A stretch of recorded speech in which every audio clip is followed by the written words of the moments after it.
大家好，我是 Olive Branch Valen. So if you're looking to burn some fat, and honestly speaking, who isn't really looking to burn fat?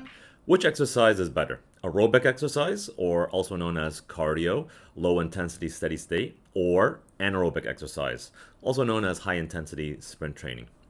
A lot of you may have already heard that aerobic exercise is the best, where you're training at maybe 70% of your maximum heart rate for about 30 minutes at a time to really access the fat burning metabolism. But you might also be looking into anaerobic. You've heard that anaerobic high intensity training can actually burn more fat. Let's look into the science a little bit and the physiology to determine which is more effective. So let's talk a little bit about how your body actually burns fat when you're exercising.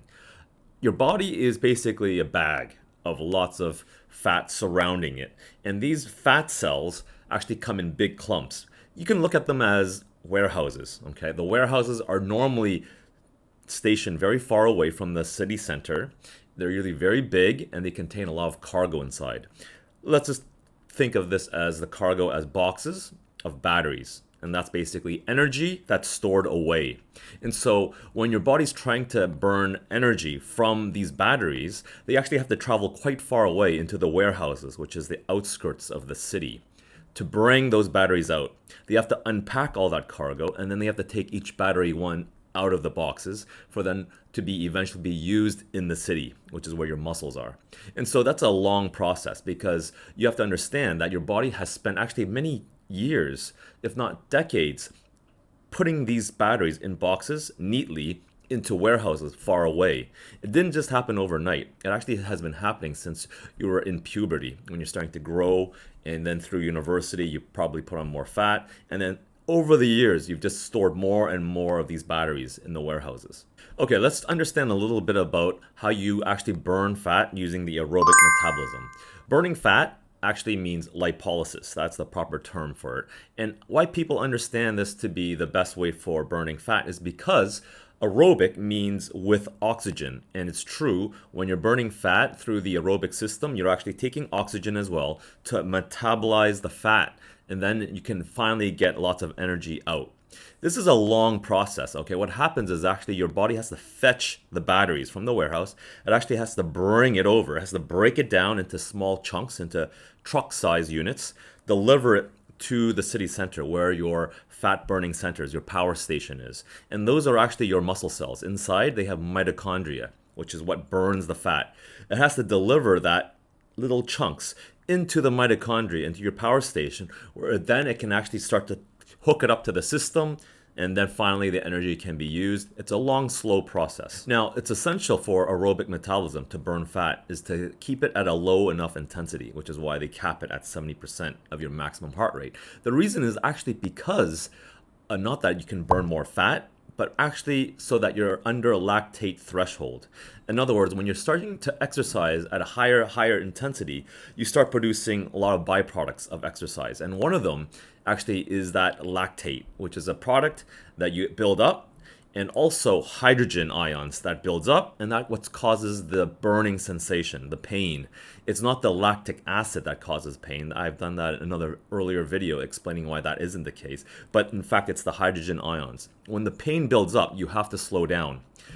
At the same time, your body, when you have low enough intensity, you can keep exercising. So the duration can be extended for a longer period of time because you're not in pain.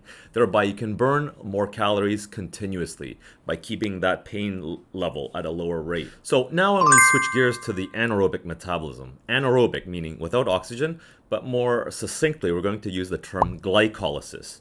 So lipolysis is the burning of fat, lipo meaning fat, as in lipids, but then glycolysis, meaning the burning of sugar. So when you're doing anaerobic metabolism, yes, you are burning sugar as your primary fuel. The reason why is because the glycolysis is actually a very fast system. As opposed to fat metabolism, which I mentioned earlier, which is very slow, glycolysis happens very quickly. It produces a little bit of energy, but then you can keep turning the crank and get a little bit of energy each time, eating up sugar. Every time you turn the crank, you eat up more sugar. And so doing fat metabolism is too slow if you're trying to do a lot of work, a lot of intense work quickly. You can't get enough energy from fat metabolism. So instead, your body switches gears to to glycolysis where it can turn out lots of energy quickly, but at that same time, the cost is you get a lot of the hydrogen ions and lactate. So that actually slows you down eventually. You can't keep doing it for a long time because it just hurts too much. But you are still getting lots of energy, but you're also getting a lot of pain units at the same time. So the final point about the anaerobic metabolism is every time you create energy from sugar, you're also creating a substrate called pyruvate. And this molecule then enters into the power station as well, where you burn fat normally, and that pyruvate gets converted into acetyl-CoA, which actually competes with the fat metabolism. So they're both trying to get into the power station through pyruvate and through your fatty acids. And so when they both are coming in, your mitochondria actually does favor the pyruvate from glycolysis.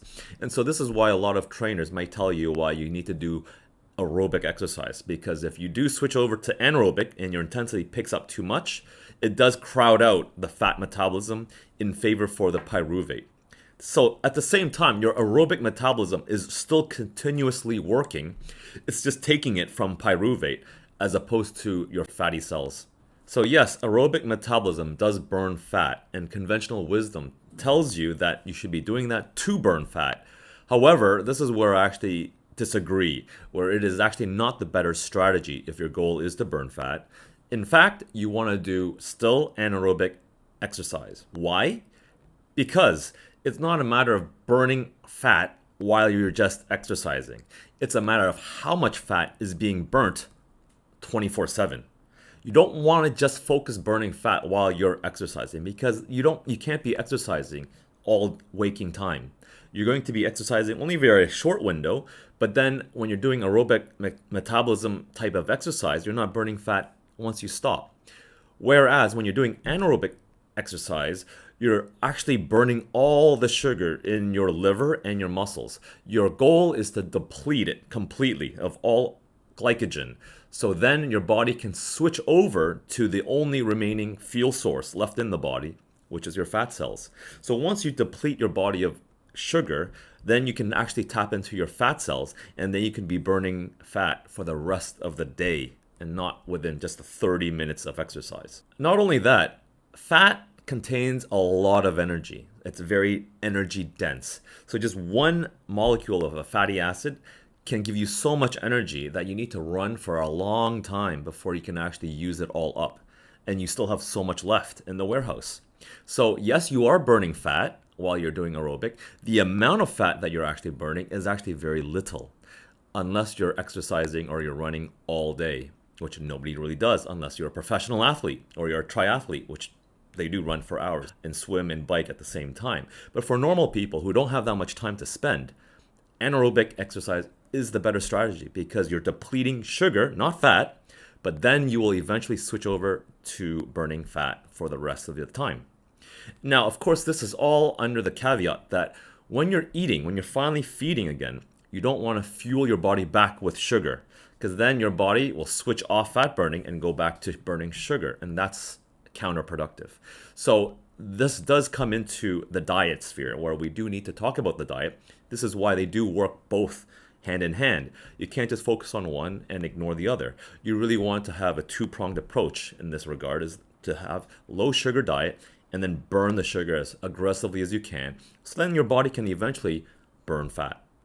The last point is that it actually takes a while before your body becomes efficient at burning fat. So you can't just do an aerobic exercise once in a while and think that you're burning fat, because your body is so poor at doing so, you're not really going to get very far. So you need to be at least consistently doing it before your body's ramped up to be burning fat effectively while doing aerobic exercise. So my final advice again is the better strategy is to do anaerobic exercise, because not only are you going to be burning more fat throughout the day, you'll also be building muscle. When you're doing anaerobic exercise, you have a higher need for muscles, and that will help you to have more power stations to be burning more fat 24/7.